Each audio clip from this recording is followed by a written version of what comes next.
Bom, acho que já estamos ao vivo, aqui pelo Facebook, aqui pelo Instagram, as páginas e as redes da Ação Revolucionária Comunista. Boa noite a todos e todas que nos acompanham agora, que vão acompanhar depois. Primeira gravação, eu sou Luiz Quequia, e aqui transmitindo pela Ação Revolucionária Comunista, nessa nossa análise marxista desse sábado. Camarada Adalberto já entrando. Hoje vou precisar muito dos comentários do Adalberto, que é um parceirão aí, com certeza muito mais qualificado que eu em vários assuntos. Bom, a ideia hoje é falar sobre a questão da Palestina, né? Nós acompanhamos aí 11 ou 12 dias de troca de fogo entre a Palestina, saudações camarada, entre a Palestina e o Estado de Israel. E como a ideia das nossas análises marxistas é fazer uma análise ao mesmo tempo que seja do acontecimento, né, do tempo presente, com o fundo aí, com um pensamento, uma reflexão mais de fundo, tentando achar aí, né, a relação entre o histórico imediato e um pensamento de mais longa duração. Primeiro eu só queria dizer para as pessoas que estão acompanhando a gente, boa noite Roberto, camarada Roberto Borges. Os controladores aí das redes sociais têm sido muito severos conosco, né? A gente sabe que existe o controle aí dos algoritmos, e o controle dos algoritmos são feitos a partir de palavras-chave, e a gente acredita que algumas de nossas muitas palavras faladas aqui são palavras-chave para eles, como comunismo, revolução, esquerda. Isso faz com que caia muito a nossa visibilidade durante a transmissão. Semana passada a gente teve um índice muito baixo, muito abaixo do que é normal. Então, quem puder, eu vou pedir para curtir aí a publicação no Facebook, no Insta, e se puderem compartilhar também, ajuda muito a gente nessa disputa aí de atenção nas redes sociais, tá bom?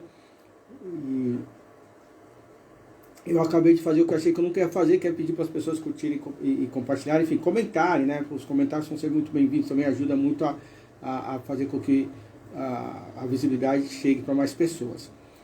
Bom, vamos lá, né? Então vamos tentar entender o que é esse conflito, esse novo conflito entre Palestina e Israel, e a questão palestina, ou a questão palestino-israelita. Eu acho que ela, para quem gosta de estudar, ou para quem entende a importância de estudar a geopolítica, ela é fantástica, né? É triste que essa situação histórica exista, né? Histórico, político, econômico exista, mas ao mesmo tempo ela é um prato cheio aí para o estudo, porque é uma relação que envolve diversas dimensões, né? Então a gente tem aí a dimensão da religião, a dimensão da política, a dimensão dos conflitos, e atravessando isso de forma muito, muito profunda, muito mais presente o imperialismo, a questão do imperialismo. Inclusive o imperialismo em dois de seus momentos, né, distintos, né, porque o imperialismo também não tem uma histórica própria monolítica, é uma história que tem seus momentos, né, que tem seus momentos de acordo com aquilo que está posto historicamente. Boa noite, Vanderlei, bem-vindo. E acho que isso é interessante a gente observar, né? Então, a gente começa tentando entender o que está acontecendo agora. Há um bairro, né, chamado Sheikh Jarrah, em Jerusalém, em Jerusalém Oriental. E nesse bairro, recentemente, judeus retomaram o direito de posse de suas propriedades, onde estavam ali palestinos, e o Estado de Israel, então, promoveu ações de despejo dessas pessoas. Agora, em que condições que isso acontece, né? Existe em Israel uma situação jurídica muito complicada, que é o seguinte, né? O Estado de Israel fundado em 1948, logo após a Segunda Guerra Mundial.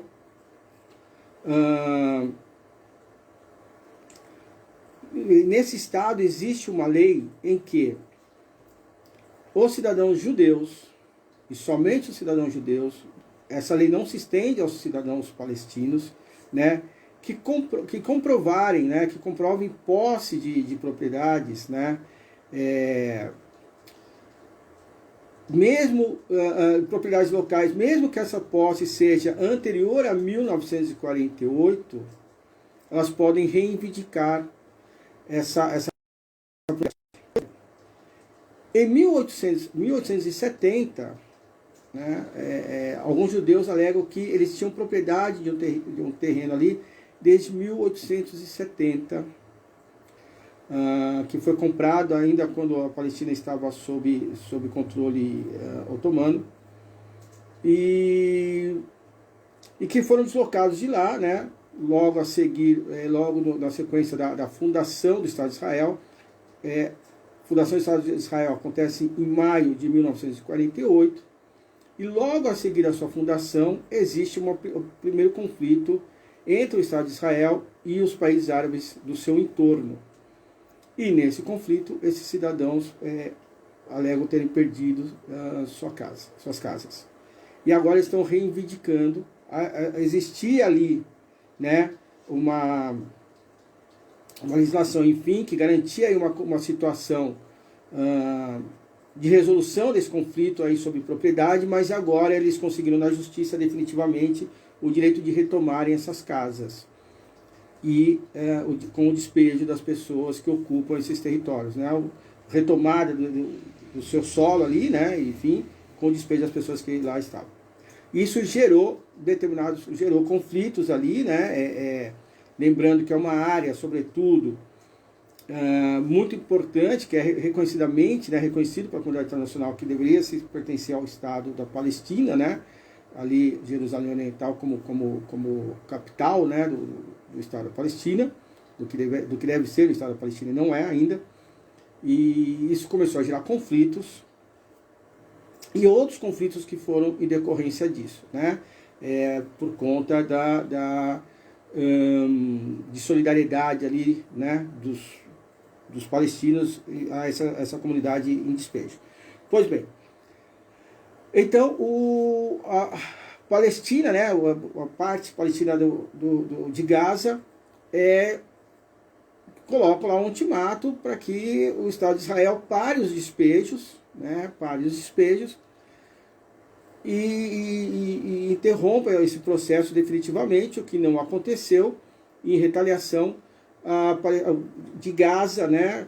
E aí a gente vai ter que ter esse cuidado, porque a gente fala Palestina, a gente está falando de Gaza e Cisjordânia, e a gente vai tocar já no assunto na diferença desses dois territórios, né? Pois bem, da faixa de Gaza, então são lançados mísseis contra Israel, e aí é interessante, né? Israel tem ali um sistema, o domo de ferro, né? O Iron Dome, o domo de ferro, que é um sistema antimíssil extremamente eficaz, e 90%, ou até um pouco mais de 90% dos mísseis enviados da faixa de Gaza foram interceptados ainda no ar. As notícias, né, são de que morreram mais de 260 palestinos, quase a metade disso mulheres e crianças, enquanto do lado de Israel morreram 12 pessoas, sendo 2 crianças. Esses são os números de ontem, se não me engano, né, de ontem ou antes de ontem. Pois bem, agora vamos tentar, né, como a gente faz, sempre a gente apresenta a informação, e vamos tentar, né, destrinchar isso para a gente conseguir entender esse conflito, né, destrinchar toda essa história e ver o que isso tem a ver com a questão do imperialismo, como eu falei agora há pouco. Bem, o Estado de Israel, né, aquela região da Palestina, ela é uma região sob controle de outros povos já há muito tempo, né? Então, o Império Turco-Otomano que governou ali, formado desde o século XIII, e que só deixou de existir agora, né, no século XX, quando o Império deixa de existir, quem assume o controle da região é o Reino Unido. Né, e o Reino Unido fica com o controle daquela região. Então, quer dizer, a Palestina ela deixa de estar sob o controle de um povo para estar sob o controle de outro povo, agora dentro de um formato imperialista mais formato moderno, né? Um formato mais contemporâneo desse imperialismo. Pois bem, é apresentado, né? Existe um debate desde os anos 20, desde 22, né? Sobre a construção de um Estado a ser entregue, né, ao povo judeu naquela região, enquanto a Inglaterra, né, o Reino Unido, mantém ali o seu mandato britânico para a Palestina. Quer dizer, existe um mandato britânico que controla aquela região. Então ele é um mandato de ocupação, de alguma forma, né, ele é um mandato de ocupação, é um mandato estrangeiro sobre aquela região. E a gente sabe que esses mandatos estrangeiros, esse controle estrangeiro, eles não são feitos pelo bem da democracia, pelo bem da autodeterminação dos povos, né? Mas ele envolve interesses comerciais muito claros e muito fáceis de se perceber. Em 48, né, é feito, a partir do mandato britânico, é construído um programa dentro da ONU, a partir do momento que a ONU é criada, e é construído um programa de partição de Jerusalém. Né? Partição, a gente pode achar em alguns livros como um programa de partilha ou de partição de Jerusalém, da Palestina, e esse programa, ele previa, então, a formação de um Estado judaico, né, de um Estado para o povo de Israel, naquele território palestino. Ainda que a maioria das pessoas naquela região, a imensa maioria das pessoas, fossem de origem palestina e árabes, né, sendo os judeus uma minoria. Quando esse plano é apresentado, né, na ONU, que naquele momento, naquela ocasião presidida, né, por Aranha, por um brasileiro, quase todos presentes, quase todas as nações presentes, aprovam o plano, menos a Liga Árabe, com toda a razão. Né? A Liga Árabe não concorda com o plano. Mesmo assim, ele é tocado e muitos judeus são deslocados, né, para aquela região, aumentando o número de judeus.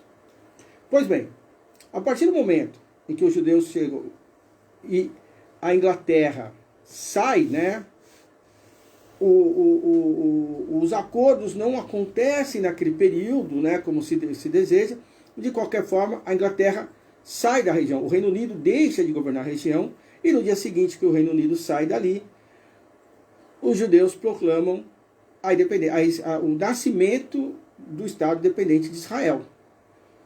Então, eles se proclamam, se colocam como Estado de Israel e logo a seguir começa esse primeiro conflito árabe-israelense com as nações do entorno, como eu falei agora há pouco, contra esse processo. Então a gente já tem aí alguns aspectos muito interessantes para pensar. Né? Então, primeiro, como acho que o Roberto colocou aqui, né, que é um Estado criado pelo Israel é um Estado criado pelos Estados Unidos e pela Inglaterra, é uma transferência mesmo, né? É uma forma de você conseguir, de você não precisar ficar no território, e mesmo assim manter o controle no território, manter uma parceria no território, sobretudo porque se sabe que vai ser um Estado que não vai conseguir dialogar com seus vizinhos em hipótese alguma, né? Ou que se conseguir dialogar com seus vizinhos, sempre com um diálogo muito limitado. Então, um Estado que sempre estaria, ou que por muito tempo estaria dependente do apoio diplomático e militar das grandes nações ocidentais, do imperialismo ocidental, né? Inglaterra no primeiro momento, Estados Unidos logo a seguir. Pois bem, Então a gente tem aí o primeiro conflito entre Israel e os povos árabes, as nações árabes no entorno, e se forma ali então, né, todos os processos de resistência ao Estado de Israel.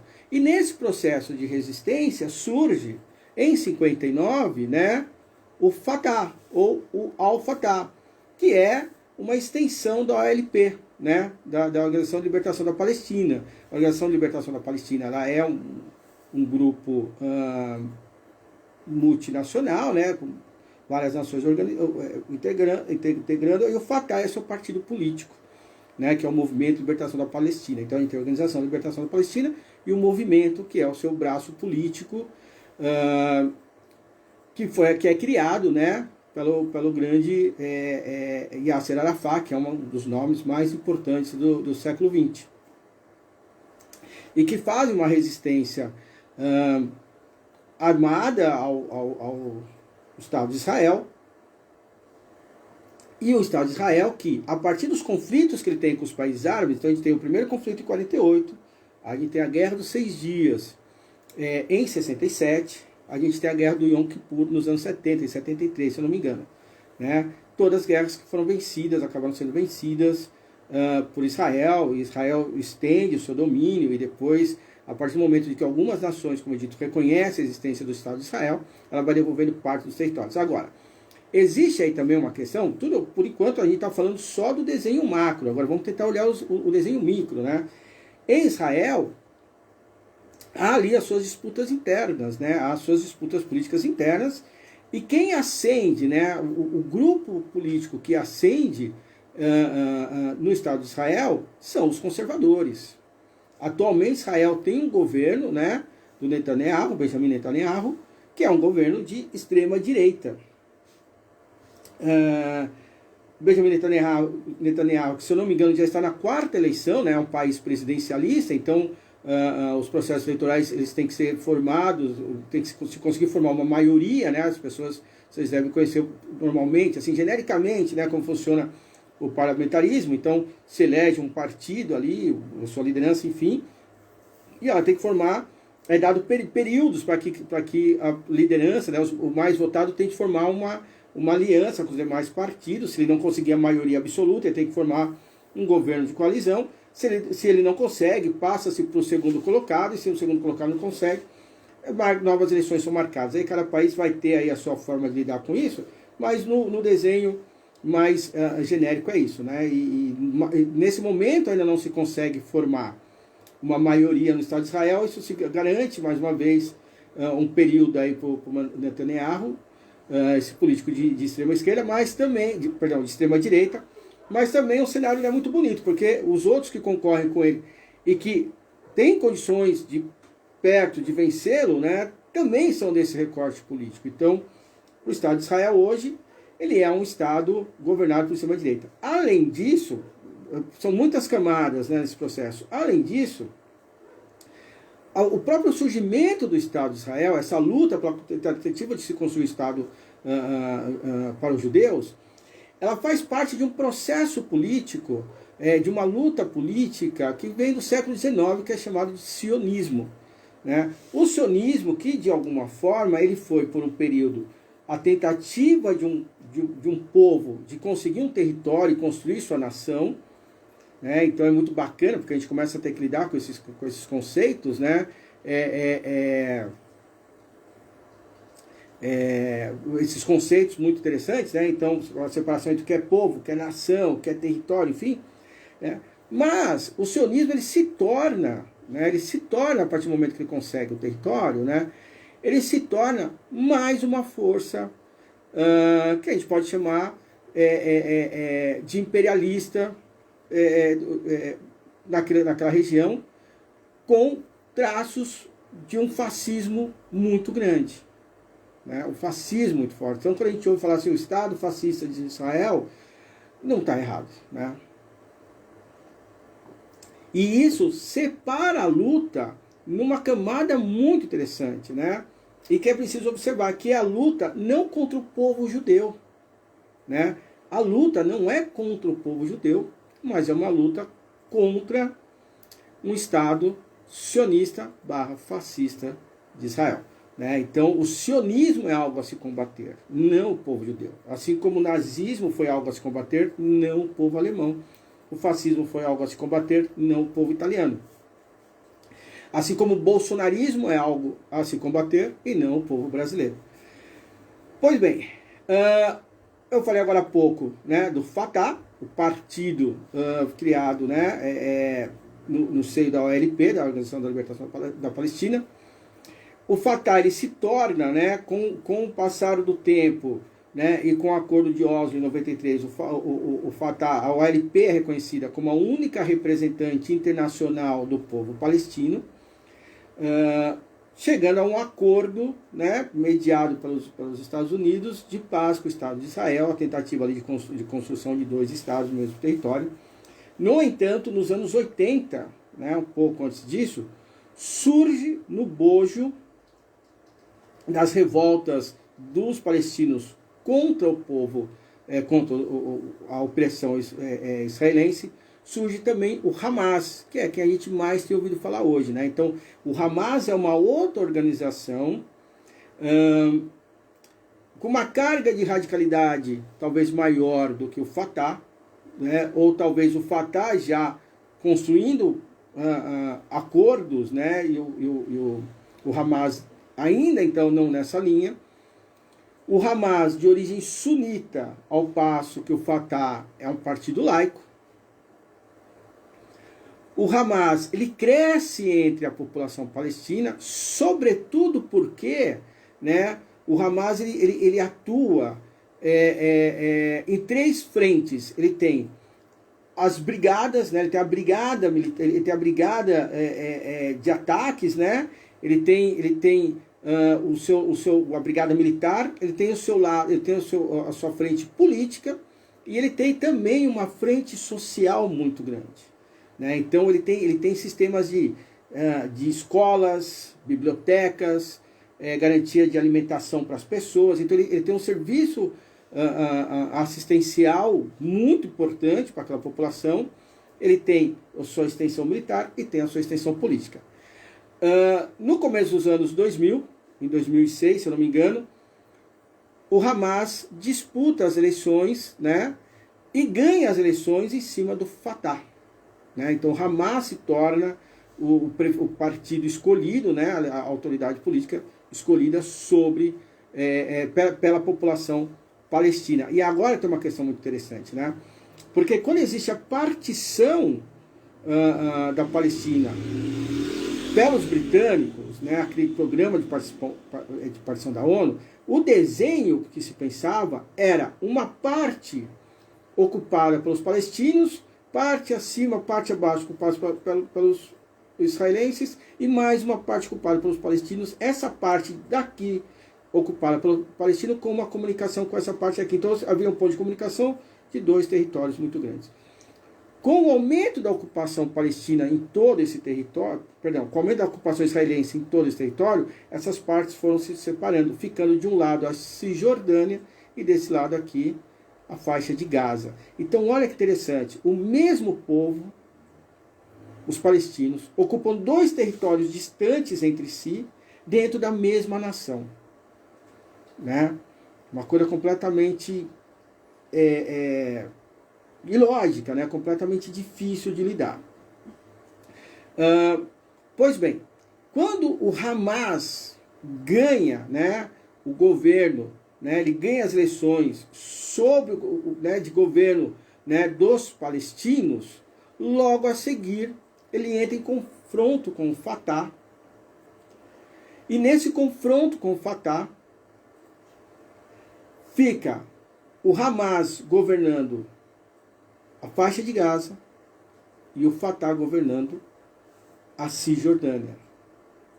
Então, hoje o povo palestino vive sob 2 governos. Então, o povo palestino, que não consegue ter seu próprio território, vive sob 2 governos. Ao mesmo tempo, né, em que Israel, nesse estado fascista, sobretudo sob o governo do Netanyahu, Israel vai comendo pedaços, né,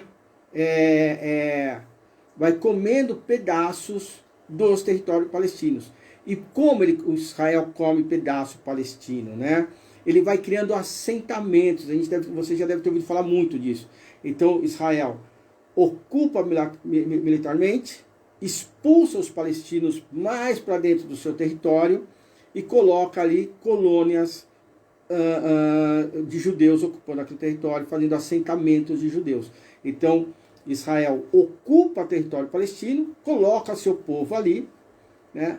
E essa ação de Israel é condenada pela comunidade internacional, é condenada pela ONU, mas, ao mesmo tempo, o governo israelense diz que é uma forma que ele tem de garantir a sua segurança. Isso faz com que, por exemplo, a faixa de Gaza, que é um território muito estreito, seja considerado hoje o lugar mais populoso de maior densidade humana do planeta, né? Porque é muita gente espremida em um território muito pequeno, um território completamente cercado, né, por arames, por muros, por fossos e por soldados, em que as pessoas, para sair ou entrar, têm que passar por pontos de checagem. Isso acontece tanto ali quanto acontece na Cisjordânia.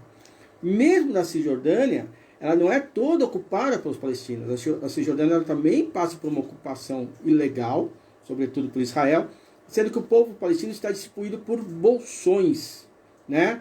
São 167, se não me engano, 167 bolsões, conhecidos como ilhas, que não têm contato entre si. Então, quer dizer, existe um Estado palestino, perdão, existe um Estado palestino reconhecido pela ONU, mas, ao mesmo tempo, esse Estado palestino está fragmentado por uma região que devia ser sua e que não é, né? E que não é. Então, o que acontece na Palestina é um verdadeiro genocídio, né? O Estado de Israel é um Estado genocida que mata o povo palestino, que já ocupava aquele terreno há muito tempo, há muitos séculos, né? Na verdade, existem relatos do termo palestino, né? Enfim, né? Relatos históricos que são milenares ali na região. Então, ao mesmo tempo, não é tanto a questão só de, olha, quem chegou lá primeiro, né? Porque a movimentação dos povos na antiguidade era feita, às vezes, de maneira forçada, como aconteceu com o próprio povo judeu.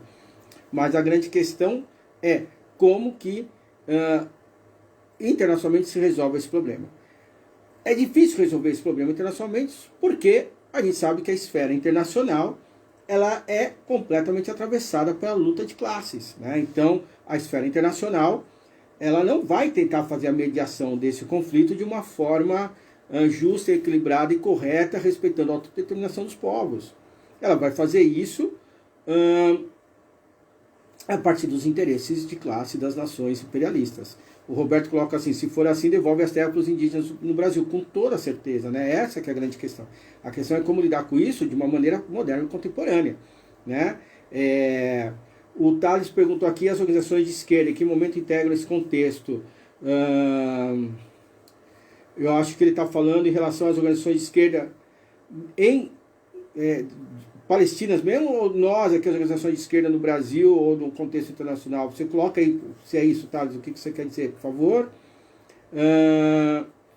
Então, na verdade, o que acontece, o Israel hoje, ela é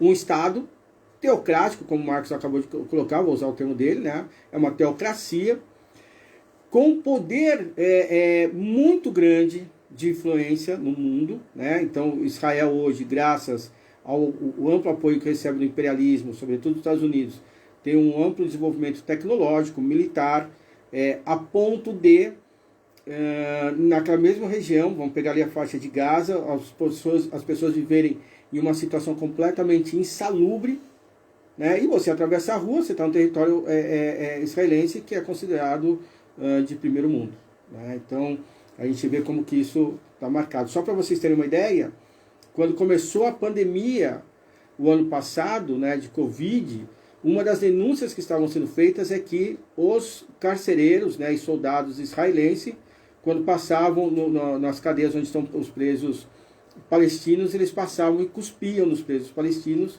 na intenção de contaminá-los ou pelo menos de assustá-los com a ideia de contaminação, né? O Estado da Palestina é um dos estados, o Estado de Israel é um dos estados mais cruéis que existe no trato com um outro povo, né?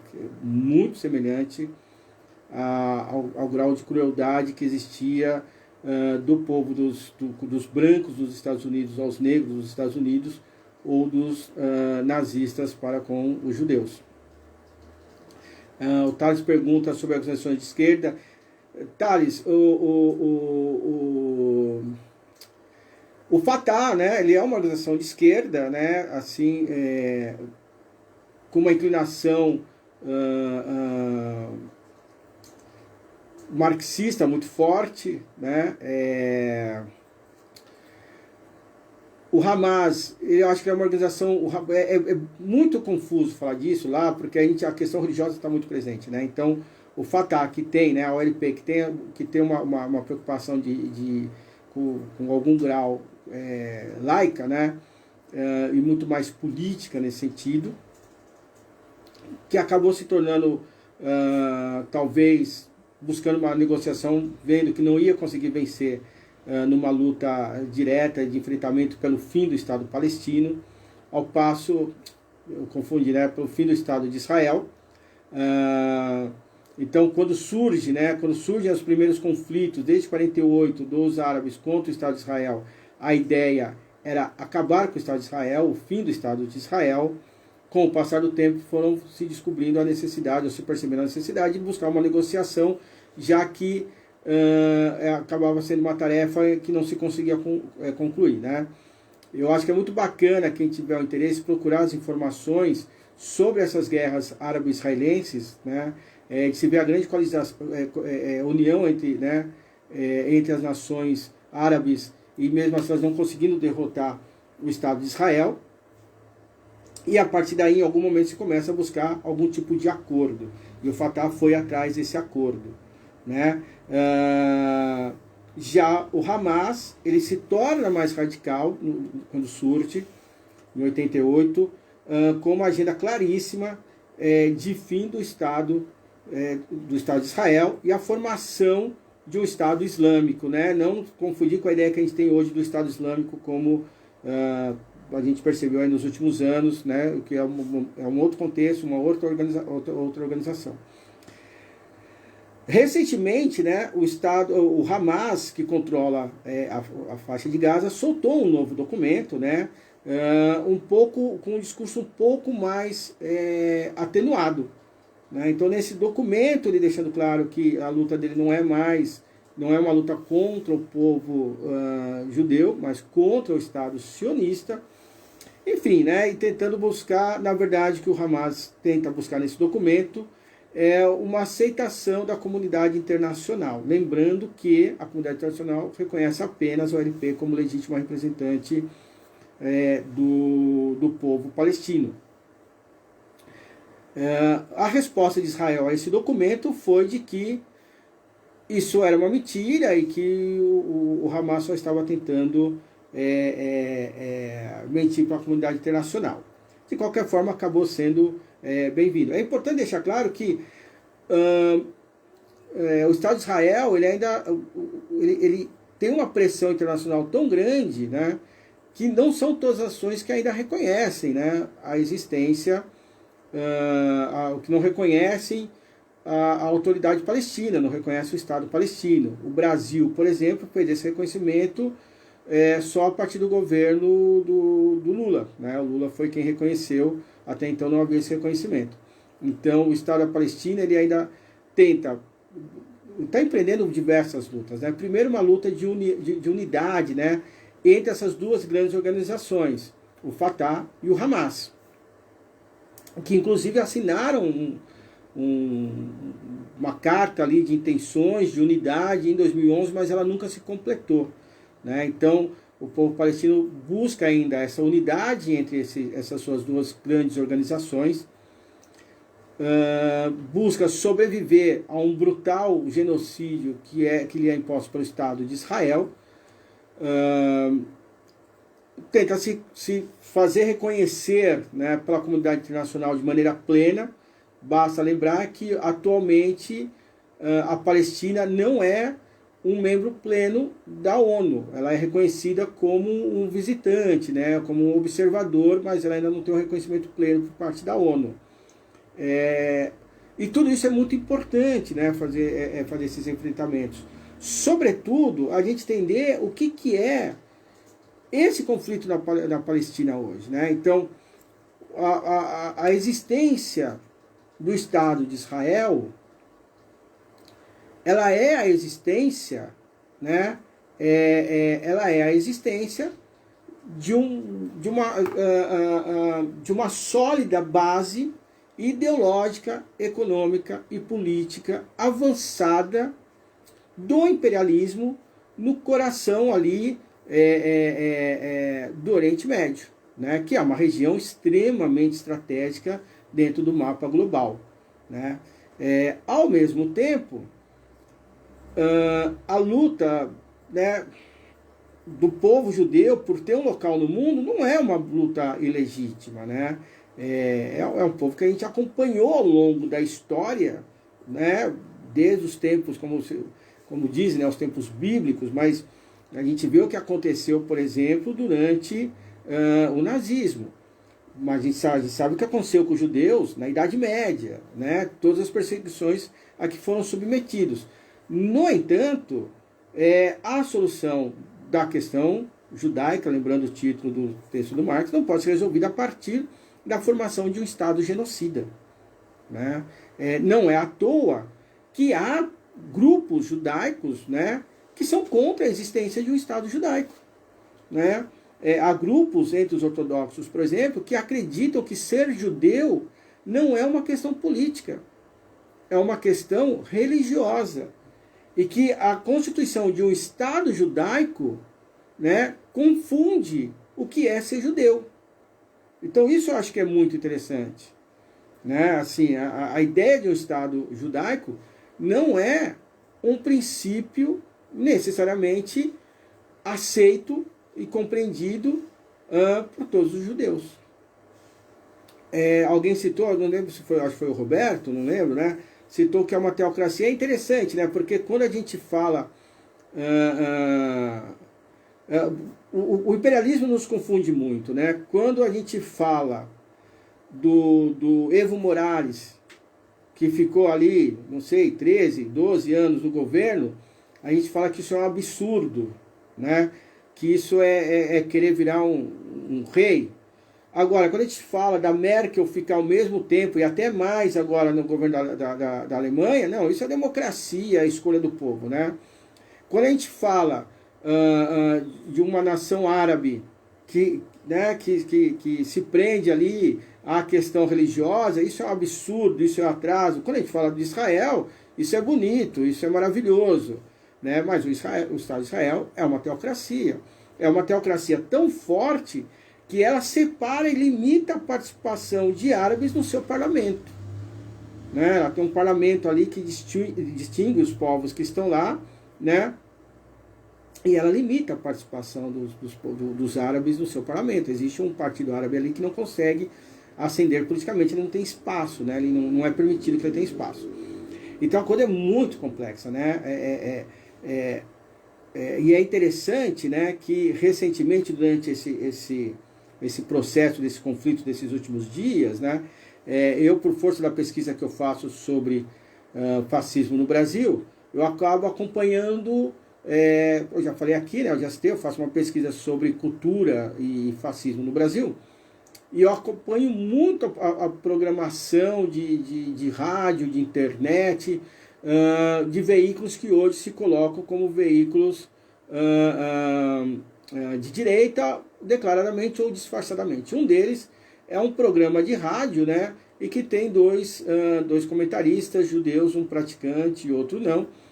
E nesses 10 dias, 11 dias de conflito, passou por ali um militar uruguaio, um militar em Israel, né, um uruguaio que mora em Israel e é major, um especialista, outro morador de Israel, então todos fazendo transmissões, dizendo como que o Estado de Israel é maravilhoso, como que eles não entendem porque o Estado de Israel faz aquilo, porque já que eles são tão generosos com os árabes. Então a gente vê que é um Estado que tem um grau muito grande de fazer sua agitação e sua propaganda de maneira internacional, ao passo que os palestinos não têm essa possibilidade, né? Então, o que o senso comum conhece do conflito entre palestinos e Israel é algo que vem pela ótica de Israel, né? Veja, eu estou dizendo, não é algo que vem da ótica do povo judeu, mas algo que vem da ótica do Estado de Israel, né? Então se preocupa muito dizer que o Estado de Israel é um Estado moderno, contemporâneo, o único lugar no Oriente Médio onde tem uma parada LGBT, um Estado que desenvolve tecnologia de ponta e etc. Ao passo que os seus vizinhos árabes e sobretudo os palestinos são povos bárbaros, são povos religiosos, são povos que misturam a religião com a política, enfim, né? Sendo que Israel faz exatamente a mesma coisa, só que com esse verniz moderno e contemporâneo. Então, o que o povo palestino tem de veículo, né, somos nós, né?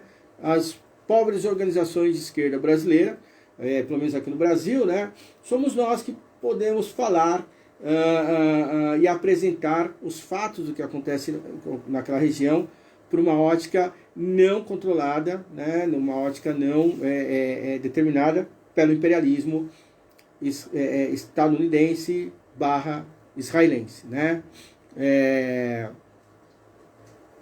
Eu estou vendo que o Marcos e o Roberto aqui estão numa longa conversa aqui, muito bacana aqui nos comentários. Por isso que a luta hoje empreendida pelos palestinos, a gente pode dizer que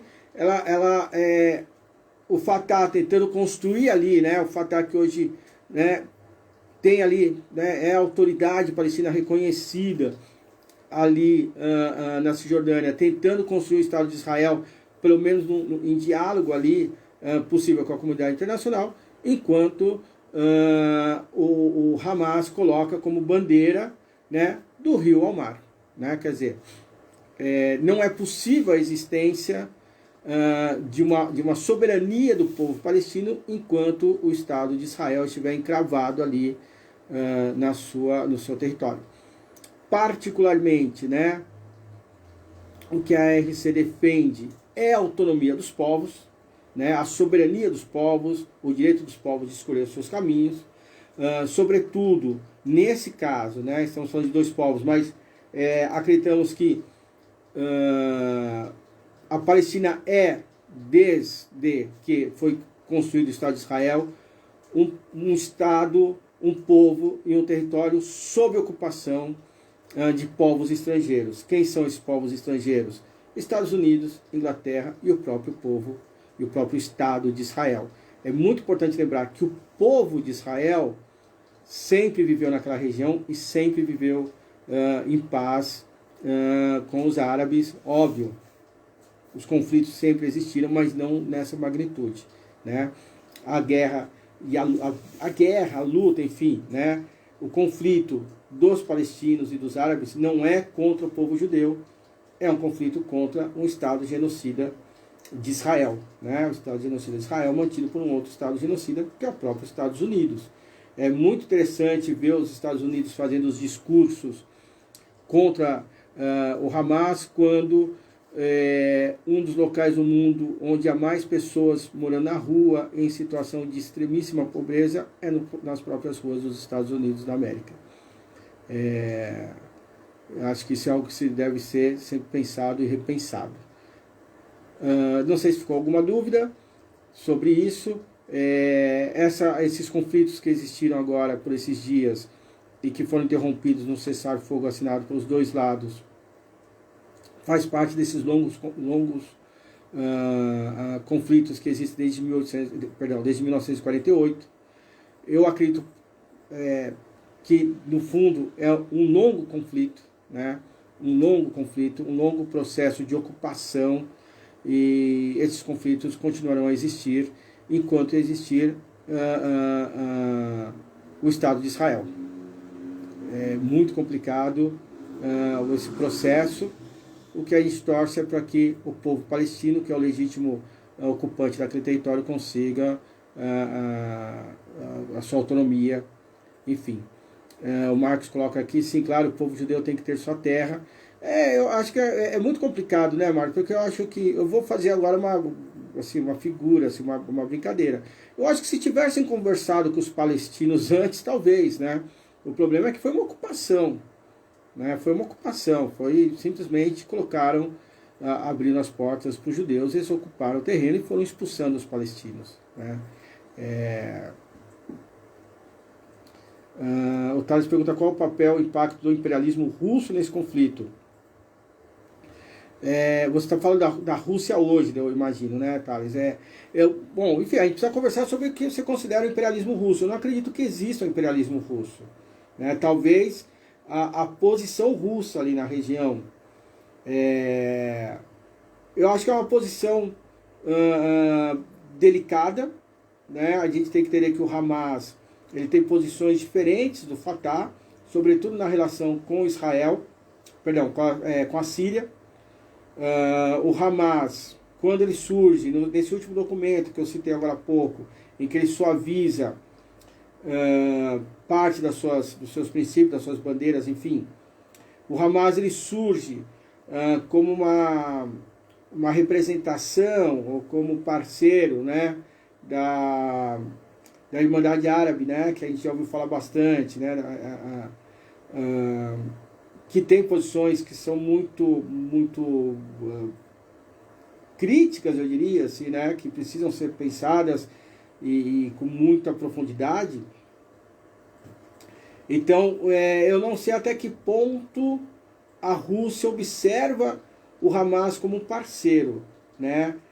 Eu não creio que a Rússia observe o Hamas como um parceiro, ao mesmo tempo em que, e aí essas questões da geopolítica que são muito complexas e ao mesmo tempo eu acho muito interessante, né, de se pensar nelas, né? O Hamas pode não ser um parceiro preferencial, mas sem dúvida nenhuma o Estado de Israel é uma pedra no sapato, né? A presença do Estado de Israel no Oriente Médio, né, ali, ela é para a Rússia algo muito complicado, porque representa também a presença dos Estados Unidos. Então, eu acredito muito que a Rússia tem aí um compromisso, uma atenção, uma preocupação e uma torcida pela autonomia do povo palestino. Eu não sei até que ponto existe a possibilidade de interferência, a que ponto a interferência da Rússia ali, porque não se trata de conflito como foi na Síria, por exemplo, né? A grande questão aí é que as vias preferenciais, ou as vias principais desse conflito, têm sido, nos últimos tempos, as vias diplomáticas. Mesmo esses ataques agora, eles não excederam a possibilidade de resoluções diplomáticas. Então, estando nesse âmbito, né, a possibilidade de atuação da Rússia também é nas vias diplomáticas, né? Então, acho que tem é importante olhar por esse lado.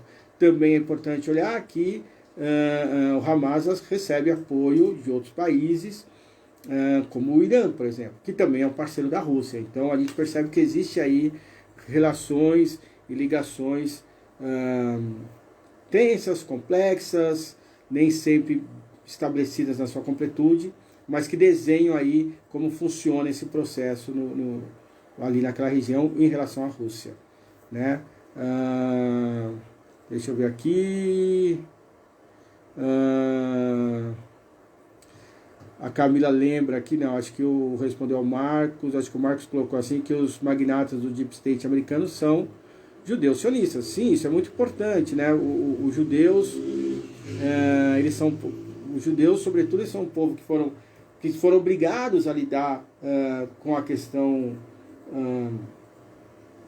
da economia de uma forma muito específica, né? E o comércio, né? E depois a financiarização das relações foi algo que fez parte da própria cultura e das práticas do povo judeu, espalhados pelo mundo. Então a gente sabe que o Deep State, né, o Estado profundo, né, dos Estados Unidos, a gente sabe que por trás das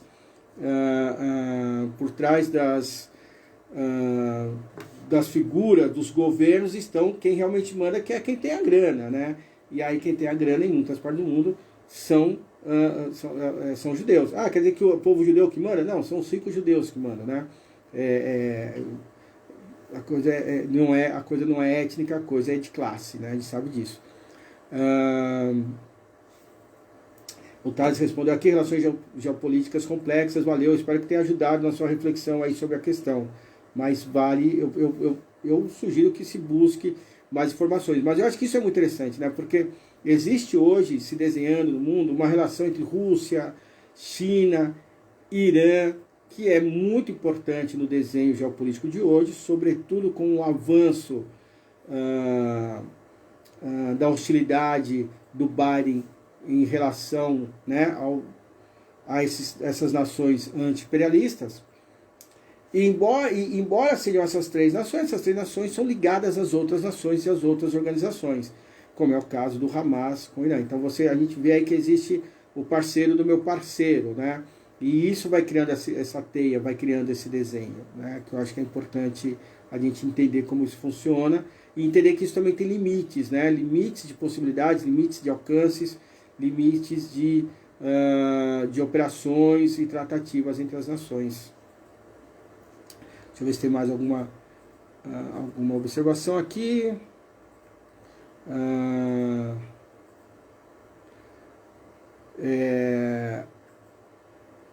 Eu li uma comparação bem... Deixa eu ver, a Camila ali numa comparação bem... essa semana do Alain Badiou. Ela está citando aqui o livro do Alain Badiou que ela está lendo. Ou superamos o capitalismo ou superamos o capitalismo para uma construção de uma sociedade socialista, ou vamos provar para nós mesmos que não somos melhores que uma colônia de formigas que se organiza em uma sociedade despótica, ou superamos tudo isso, ou seremos piores que ela. Isso é muito bacana do Alain Badiou, que é um filósofo marxista muito interessante, de inclinação maoísta, pelo menos no começo da sua militância. E isso é muito interessante, né? Sobre a Camila já havia me citado sobre esse livro do Badiou, em que ele fala que a gente ainda não passou neolítico, né? Quer dizer, no neolítico, quando o ser humano começa a juntar excedentes na sua produção, de lá para cá a gente continua vivendo uma sociedade que as pessoas lutam pelos excedentes, em que quem produz os excedentes não se beneficiam deles, e a gente já está tentando superar isso. Concordo plenamente, precisamos... ou é o socialismo, ou a gente prova que não somos melhores que formigas e abelhas e qualquer outro desses insetos sociais. A Lave coloca aqui que Rússia, China e Irã juntos hoje formam o mais importante bloco contra-hegemônico e anti-imperialista do planeta. Sim, e o que eu acho interessante é que a tentativa de formar um bloco contra-hegemônico no planeta, ele surge com uma tentativa de um bloco que eram os BRICS, né, que já comentamos aqui, que eu acredito que os BRICS surgiram com um peso muito grande, né? Brasil, Índia, com inclinações mais reformistas e mais conciliatórias, até mais conciliatórias que reformistas, né? Ao passo que Rússia, China e Irã têm um perfil muito mais consolidado e de chão riscado com o imperialismo dos Estados Unidos. E talvez eu prefira mais esse que os BRICS, mas os BRICS eram muito importantes também.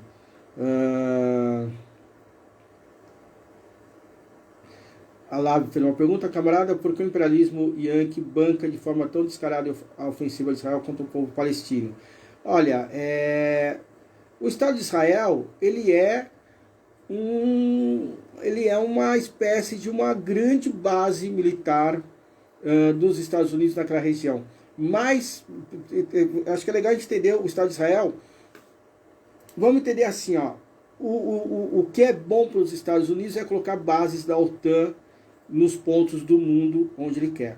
Só que bases da OTAN é sempre uma base militar estrangeira num território que não é um território, enfim, Yankee, né, dos Estados Unidos. Então, uma base da OTAN é sempre uma base estrangeira.